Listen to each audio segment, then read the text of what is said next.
Hari pertama di sekolah militer, jelas-jelas dia tidak melakukan apa-apa. Tapi orang berkulit putih di sini meludahinya.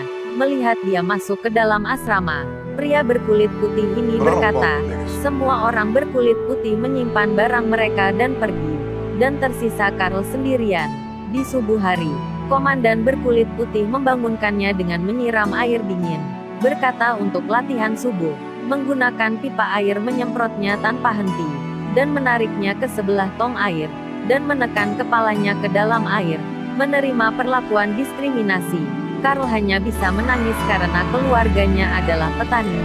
Lulus dari sekolah militer angkatan laut adalah salah satu kesempatan yang mengubah takdir, tapi masalah yang dihadapi belum selesai. Masalah baru pun muncul, karena Karl putus sekolah di kelas 7.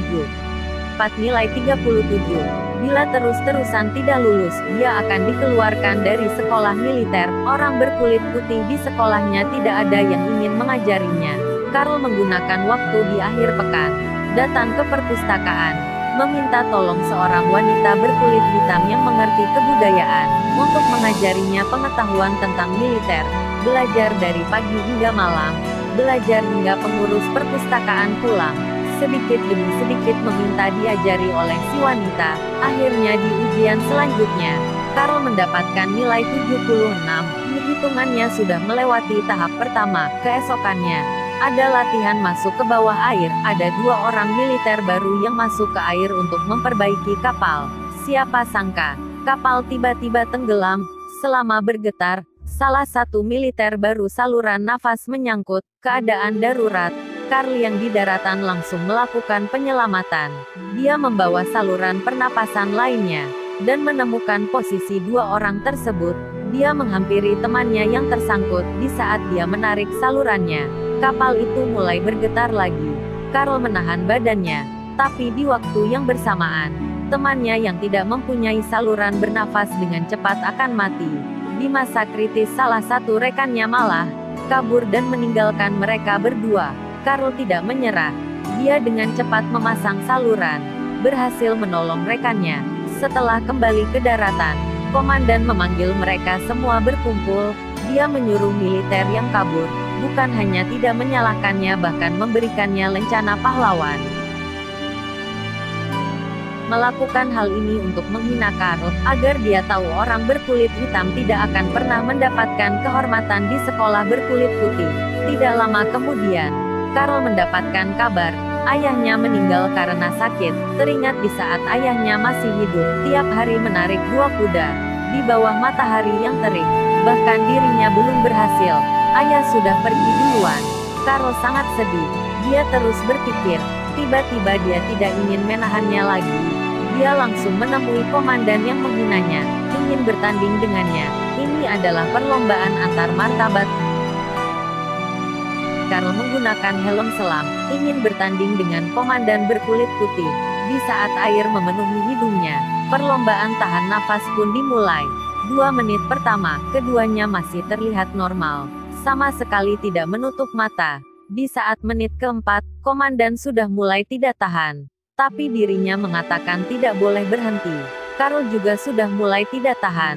Para penonton mulai cemas. Komandan berdirinya mulai tidak stabil, tapi dia masih menahannya.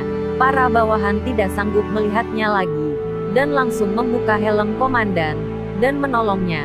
Perlombaan ini dimenangkan oleh Karl, tapi dia tidak memenangkan kehormatan dari komandan. Beberapa hari kemudian, Karl kembali ke asrama, dan melihat sebuah kertas tertulis, "Kami akan menenggelamkanmu Liga." Kali ini komandan mengancamnya. Dia berkata, "Besok adalah ujian kelulusan sekolah angkatan laut. Lebih baik kau jangan datang. Meski datang aku juga tidak akan meluluskanmu." Karl tidak takut dan memarahi komandan. Komandan yang marah, mengambil radio, dan melemparinya. Karl pun semakin emosi. Itu adalah hadiah satu-satunya dari ayahnya. Tapi dia tidak melakukan apa-apa.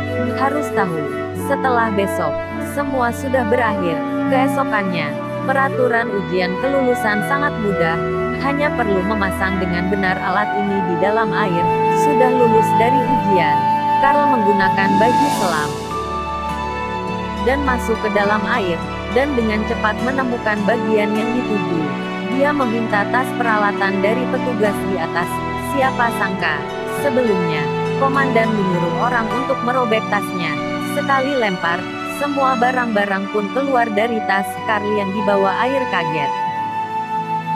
Hingga malam hari, hanya tersisa Karl seorang. Dia sudah di dalam selama 9 jam, dan dikelilingi kedinginan. Tangannya terus bergetar, sambil mengambil alatnya. Komandan berkata ke Karl, "Kalau begini terus kamu akan mati." Karl tidak merespon. Beberapa saat kemudian, komandan akhirnya tidak tahan lagi. Dia menyuruh orang untuk membawa Karl naik ke atas. Rekan yang biasanya menghina Karl pun berdiri keluar, dan menarik Karl naik ke atas, tapi tiba-tiba, tali di samping menguat, dan setelah ditarik itu adalah alat bagiannya Karl, ternyata sudah selesai dipasang. Karl perlahan-lahan naik ke atas, dan membuka helmnya. Dia sudah kedinginan hingga mukanya membiru, tapi tatapannya masih bisa dikontrol. Akhirnya komandan yang melihat sikapnya. Dengan begini, dia menggunakan keyakinan yang kuat, berhasil lulus dari sekolah militer angkatan laut. Sebelum pergi, dia menyadari radio yang waktu itu dirusak oleh komandan, sudah diperbaiki. Dan menurut Karl ini baru permulaan. Tujuannya bukan menjadi seorang militer angkatan laut, tapi menjadi mualim 1. Beberapa tahun kemudian, kesempatan yang ditunggu-tunggu akhirnya tiba. Dia mendapat sebuah tugas, harus menemukan bom nuklir di bawah laut, tapi tiba-tiba, di depannya ada sebuah kapal selam yang muncul. Dia dengan cepat berenang menjauh, tapi saluran pernapasannya sangkut di sayap kapal, sehingga dia tertarik ke depan. Menunggu tali itu lepas dari sayap kapal, spiral kapal bergegas ke arahnya lagi. Karl menghindarinya. Untuk menghindari dampak dari kapal selam, masalah belum selesai. Di saat Karl bersiap untuk berbalik, tiba-tiba dia menemukan bom nuklir. Sepertinya karena kapal selam tadi. Karena sebuah kecelakaan, dia menemukan nuklir dan menariknya ke atas. Di saat seperti ini, Tuhan masih bercanda kepadanya. Demi menolong orang kakinya patah. Setelah siuman para reporter mewawancarai sikap kepahlawanannya, atasan memberikannya lencana. Tapi Karl masih tidak terima. Dia langsung meminta amputasi, dan memasang kaki palsu sehingga dia bisa kembali bekerja. Demi memulihkan badannya, dia mulai latihan. Tapi dia yang kehilangan satu kaki. Kekuatan badannya tidak sama seperti dulu lagi. Karena berlatih lompat tali, tapi tidak gesit. Lompat tidak sampai 2 kali sudah nyangkut, baru ingin mencobanya lagi, sudah langsung sakit. Karl mendadak jatuh ke bawah, tepat ketika dia sangat kesal. Komandan yang sudah lama tidak ketemu pun muncul.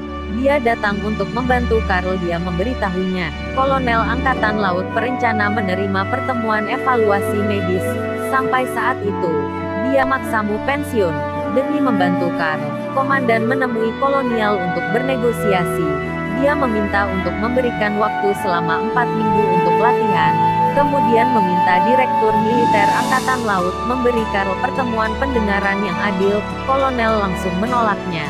Tapi di saat dia mau keluar, di depan pintu penuh dengan reporter. Semua orang khawatir dengan pahlawan dunia ini. Apakah akan mendapatkan pertimbangan yang adil? Saat itu mereka tidak bisa apa-apa, hanya bisa menepatinya. Komandan mulai membantu Karl latihan, pemulihan Karl pun lancar. Dengan cepat mencapai standar normalnya militer, hari ini adalah hari pengadilan, kolonel berkata. Karl berkata tidak masalah. Kolonel langsung menyuruh orang membawa baju perlengkapan menyelam, berat 290 pound. Bisa memakainya dan berjalan 12 langkah. Berarti membuktikan kamu mempunyai kemampuan. Karl pun mengiyakannya. Komandan membantunya memakaikan alat penyelaman. Setelah memakaikan helm, dia ingin membantu mengangkat Karl karena proses dari duduk berdiri. Beratnya 2 kali lipat lebih berat. Tapi kolonel tidak setuju. Karl pun berusaha sekuat tenaga, perlahan-lahan berdiri. Selangkah saja belum jalan, sudah mengeluarkan kekuatan yang sangat besar. Dia mulai perlahan-lahan melangkah ke depan. Dia saat langkah ke-7, ia sudah mencapai batasnya. Rapatah. Orang-orang di tempat semakin gugup. Kolonel menyuruhnya jangan bergerak lagi. Hanya komandan yang memarahinya dengan keras, menyuruh Karl terus melangkah ke depan, menahan rasa sakit yang tak tertahankan. Karl terus melangkah, tiap langkah menahan rasa sakit lukanya, setiap langkah melewati batas kekuatan tubuhnya. Akhirnya Karl berjalan hingga di depan komandan. Dia berhasil. Tidak ada yang tepuk tangan. Semua hanya terdiam. Di saat kolonel berdiri, saat kolonel mengumumkan pemulihan resminya Karl, semua orang baru bertepuk tangan. Dia menjadi sejarah militer Angkatan Laut Amerika saat itu. Orang pertama yang bisa kembali ke tugas militer dalam keadaan cacat. Ini adalah kisah nyata. Karl Brasseur 2 tahun kemudian menjadi mualim satu pertama kali. Yang berkulit hitam, dia terus memberitahu kita dengan perbuatannya. Kehormatan sebenarnya berasal dari kerja keras. Ya sudah, kalian suka dengan cerita ini enggak?